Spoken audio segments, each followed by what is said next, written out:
Hi everybody, it's Tamara Hawk here. I just want to do a little video today about sadness or depression.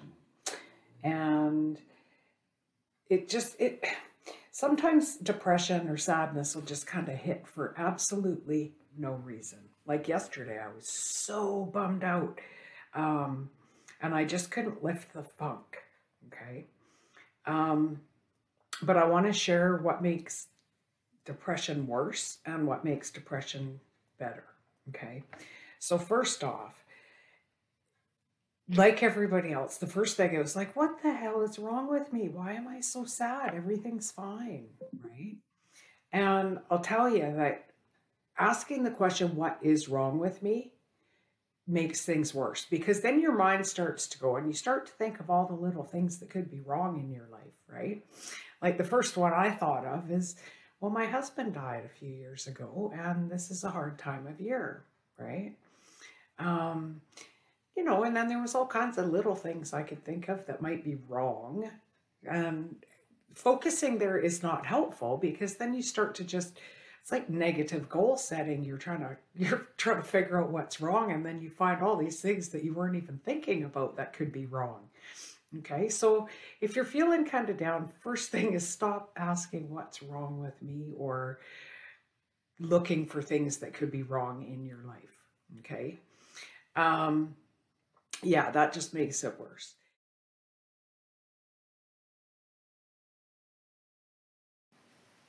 Right. Okay. So the next thing I kept thinking is, like, I'd had plans for the day and a whole bunch of things I wanted to get done, but I was so bummed out.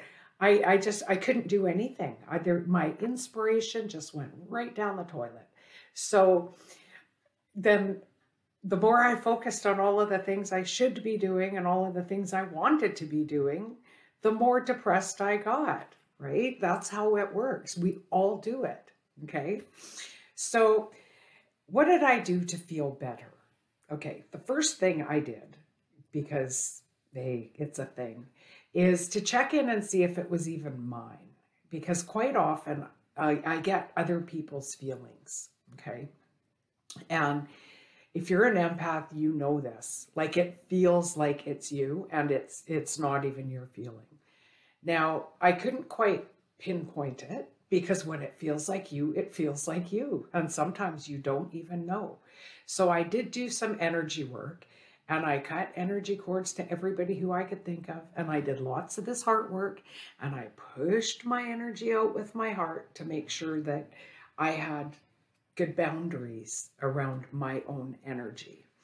Then I just went into acceptance, and it was like, okay, you're not doing anything today. Today is a day you're doing no work. Now, I can sometimes be a bit of a workaholic. My brain's always going about things for my work. And it was like, nope, you're doing nothing all day. And I did end up doing a few things, but I had decided I was doing nothing. So that helped. Another thing I did, I did take some 5-HTP, and you could Google that if you want to see what it is. It can sometimes be helpful.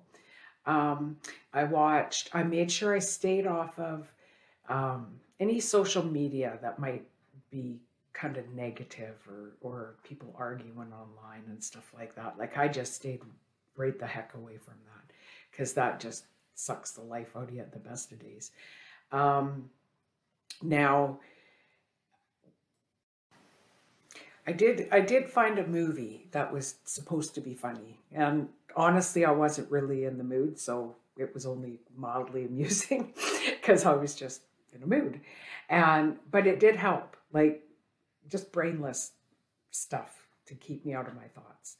Now, I'm big on, also, I didn't do a lot of this yesterday, like on purpose, but sometimes if you're feeling that way, you can just maybe write a gratitude list, but you've got to stay away from the thinking of, like, writing, say, all the things you're grateful for while thinking, what's wrong with me? I have so much to be grateful for, and I still feel like crap. You have to go into acceptance of how you're feeling.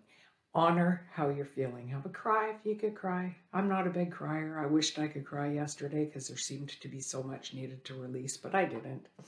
Um, and then just go to bed early, right? Like just have a nap, go to sleep, listen to some meditative audios, anything to kind of help yourself just feel a little better. And if sleep is it, sleep is it. Okay. I find that the more we fight these down days, the longer they last. Okay. So I had a really, really down day yesterday. And this morning I woke up and I was fine, right? Took me a while to get going because I had a really deep sleep. But this had happened to me in the past where I was so focused on trying to figure out what the hell was wrong with me that I would drag out these sad, depressing days for like days, sometimes a couple weeks. But it's because I didn't know better back then. And I kept looking for what is wrong with me? What's wrong with me? And that just snowballs it forever. So if you're feeling kind of bummed or downright depressed, I was downright depressed yesterday. So if you're feeling depressed, just accept it and allow it and stop fighting with yourself, okay? Like that's depression is a lower vibrating energy, and we get there when we're wishing things were different than they are on some level, right? So in order to raise your vibration, you have to accept what is first. Because the more you fight it, the lower your vibration goes, and it'll go lower and lower and lower. But if you say, look at most of you who have had depression know that you never stay there like forever, right? So you can remind yourself of that too. It's like, hey, this happens. It always ends up getting better sooner or later. And like I say, the more you could go into acceptance, the more tools you could give yourself, then it ends up barely lasting at all. Okay. So try these things and see if they work for you. Okay. Much love.